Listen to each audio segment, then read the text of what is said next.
What's up YouTube, it's Kevin Wolford 123. Just finished fitting a parking sensor on the ZR. When I first got the bumper it had parking sensors in it and the guy said, did you want them flashed? But I thought, as they're there, you know, it's quite useful to have. So when I had it all installed in, I had a bit of trouble on mgrover.org trying to work out what wires went where. Now this was a bastard because the person who put them in here and gave me the unit had cut all of the wires, so none of them were linked up. So what I did was matched them up like for like with the colours that were just left on the tips. And I couldn't get it to work. This was quite a while ago. I mean, I've had this bumper for ages now. And I felt every sensor, and they give you a little pulse off when they work. You can feel them clicking. But this one didn't work, and this was the state it was in. I took it off. Now, it already had the tape on it when I got it, and as you can see, the end of the sensor is completely fallen off. So I thought, you know what, I'll order a sensor, and I got a sensor for £12.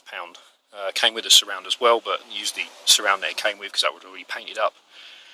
Thought I'd give it a go, and yeah, it works fine. One thing I did notice, though, I did have a rattle in the boot, which, you know, I've heard for a while and weren't too sure what it was.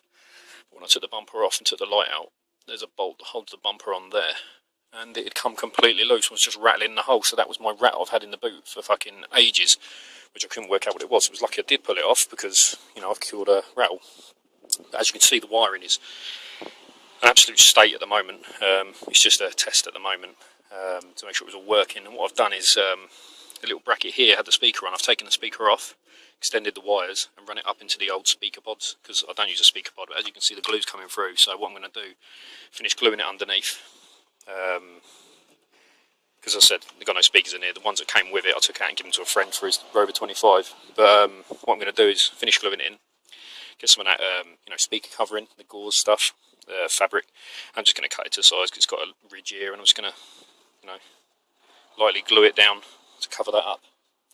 Either that or I'll just stick a cuddly toy down there to cover the glue that's coming through. Shame I didn't have any black glue or any Tiger Seal left, but anyway, so that was the old sensor, so I'll just show you it working. And I've wired it to the reverse.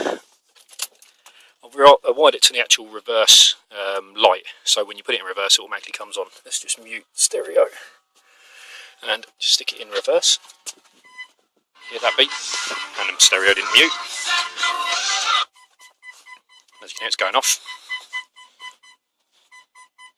At the moment it's detecting the stuff on the floor, if you walk near it.